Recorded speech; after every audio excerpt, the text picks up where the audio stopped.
This channel does not promote any violent, harmful, or illegal activities. All content provided by this channel is meant for an educational purpose only. July আন্দোলন পরবর্তী প্রেক্ষাপটে ইসলামী ছাত্র শিবির ঢাকা বিশ্ববিদ্যালয়ে আত্মপ্রকাশ করার পরপরই ঢাকা বিশ্ববিদ্যালয় কেন্দ্রীয় ছাত্র সংসদ ডাকসু ও হল সংসদে নির্বাচনে নিরঙ্কুশ জয়ী হয়ে চমক দেখিয়েছে। এর মধ্য দিয়ে রাজনৈতিকভাবে বড় পরাজয় হয়েছে জাতীয়তাবাদী ছাত্র দলের। নির্বাচনে পরিকল্পিত কারচুপির অভিযোগ করেছেন জাতীয়তাবাদী ছাত্র দলের ভিপি প্রার্থী আবিদুল ইসলাম এবং স্বতন্ত্র ঐক্য প্যানেলের ভিপি প্রার্থী উমামা ফাতেমা। অন্যদিকে গণতান্ত্রিক ছাত্র ঐক্যের ভিপি প্রার্থী আব্দুল কাদের ফলাফল মেনে নিয়েছেন। ঢাকা বিশ্ববিদ্যালয় ইসলামী ছাত্র শিবিরের এমন ভূমিধ্বস বিজয়কে জামায়াত ইসলাম ও ইসলামী ছাত্র শিবির সেজদা দিয়ে উদযাপন করেছে।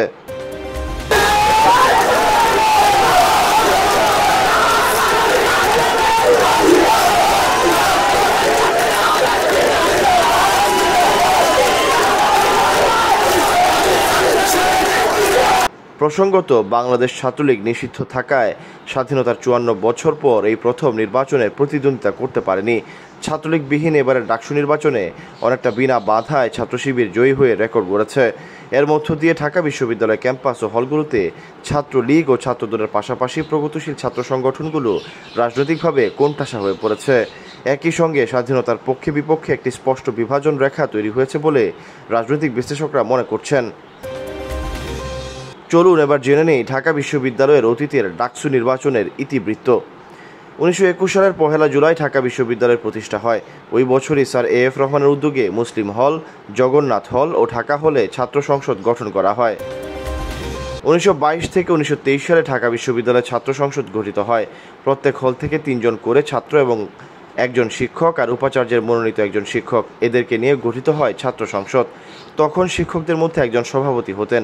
১৯২৩ সালে ছাত্র সংসদ প্রতিষ্ঠার পর এখনও পর্যন্ত ৩৭ বার ডাকসু নির্বাচন অনুষ্ঠিত হয়েছে।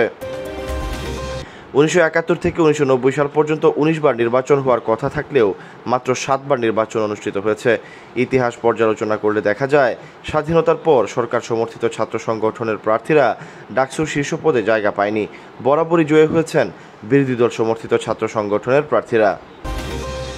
১৯৭২ সালে ডাকসুর ভিপি হিসেবে নির্বাচিত হন তৎকালীন ছাত্র ইউনিয়নের প্রার্থী, বর্তমানে বাংলাদেশের কমিউনিস্ট পার্টির সিপিবি নেতা মুজাহিদুল ইসলাম সেলিম, এবং জিএস নির্বাচিত হন মাহবুবুর জামান।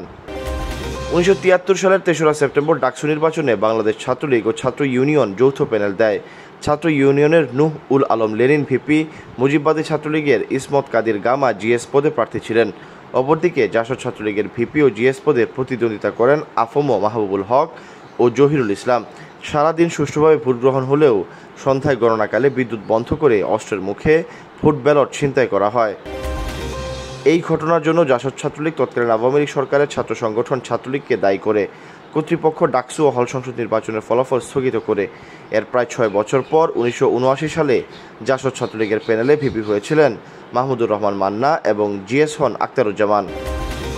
১৯৮০ সালে মাহমুদুর রহমান মান্না দ্বিতীয়বারের মতো ভিপি নির্বাচিত হন বাসদ ছাত্রলীগের প্যানেল থেকে এবং জিএস হন আখতারুজ্জামান। এরপর ১৯৮২ সালে আখতারুজ্জামান ভিপি নির্বাচিত হন এবং জিএস হন বাসদ ছাত্রলীগের জিয়াউদ্দিন আহমেদ বাবলু।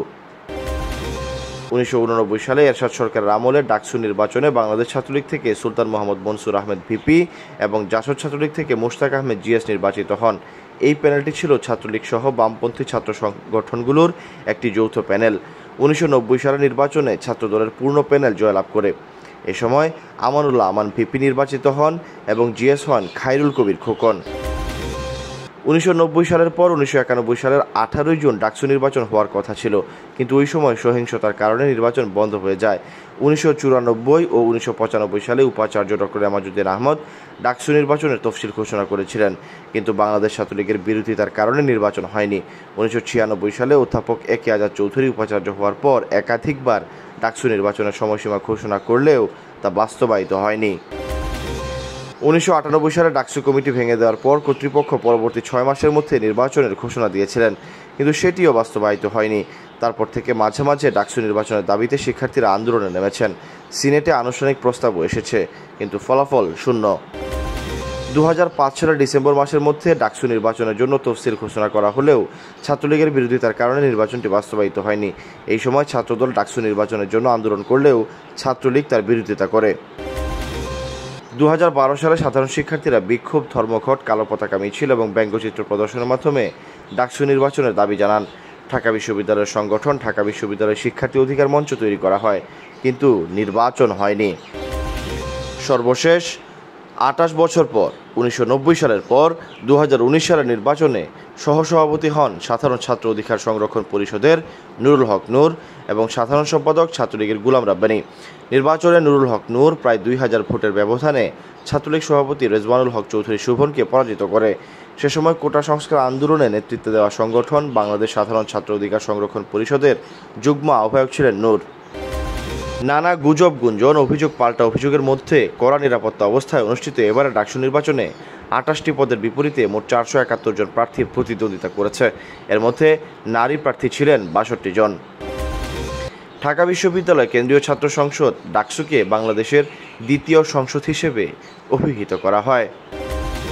ভাষা আন্দোলন, 6 দফা, 1969 সালের গণ অভ্যুত্থান কিংবা 80-র দশক জুড়ে এরশাদ বিরোধী আন্দোলন, প্রতিটি ঐতিহাসিক সংগ্রামে ডাকসু গুরুত্বপূর্ণ নেতৃত্ব দিয়েছে এবং ছাত্র আন্দোলনের মাধ্যমে দেশের জাতীয় রাজনীতির গতিপথ বদলে দিয়েছে। এবারও তার ব্যতিক্রম হবে না। ডাকসু নির্বাচনের প্রভাব পড়বে জাকসু, রাকসু, চাকসু সহ দেশের সব শিক্ষা প্রতিষ্ঠানে, আর তার রেশ দেখা যাবে আগামী বছরের ফেব্রুয়ারির জাতীয় সংসদ নির্বাচনেও। রাজনৈতিক বিশ্লেষকরা মনে করেন, ঢাকা বিশ্ববিদ্যালয়ে গত 15 বছর ছাত্রলীগের ভিতরেই গুপ্ত অবস্থায় ছাত্র শিবির বেড়ে ওঠে, যা জুলাই আন্দোলন পরবর্তীতে অন্তর্বর্তীকালীন সরকার ও ঢাকা বিশ্ববিদ্যালয়ের প্রশাসনের ছায়ায় ক্যাম্পাসে তৈরি করেছে শক্ত অবস্থান। ডাকসুর এই নির্বাচনের ফলাফলের মাধ্যমে তারই প্রমাণ মিলেছে। ছাত্র শিবিরের এই জয়ের মধ্যে এক ঢিলে অনেক পাখি মারা হয়েছে। Syed Sakib, BNN news 24।